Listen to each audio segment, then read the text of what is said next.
صدر آزاد کشمیر بیرسٹر سلطان محمود چودھری نے کہا ہے کہ جنوبی ایشیا میں امن مسئلہ کشمیر سے مشروط ہے۔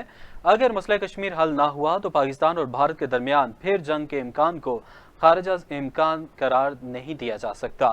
صدر آزاد کشمیر کا تراڑکھل میں ڈپٹی کسٹوڈین سردار پرویز یعقوب خان اور سردار وقاص جاوید خان کی طرف سے دیے گئے ظہرانے کے موقع پر صحافیوں سے گفتگو کرتے ہوئے کہنا تھا کہ مسئلہ کشمیر کا حل سہ فریقی مذاکرات میں ہی ہے۔ موجودہ جنگ سے مسئلہ کشمیر پوری دنیا میں فلیش پوائنٹ بنا اور امریکہ اور یورپ سمیت پوری دنیا کی طرف سے بھارت پر مسئلہ کشمیر کو حل کرنے پر زور دیا گیا، جو ہماری بڑی کامیابی ہے۔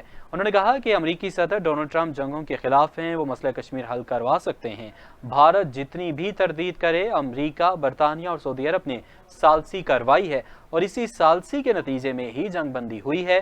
صدر ریاست کا کہنا تھا کہ پاک فوج نے بھارت کو اس کی جنگی جارحیت کا منہ توڑ جواب دیا اور بھارت کے غرور کو خاک میں ملایا ہے، جس پر ہم پاک فوج کو خراج تحسین پیش کرتے ہیں۔ صدر بیرسٹر سلطان محمود چودھری نے مزید کہا کہ کنٹرول لائن پر شہریوں کے مسائل حل کرنے کے لیے حکومت کو کہہ دیا ہے۔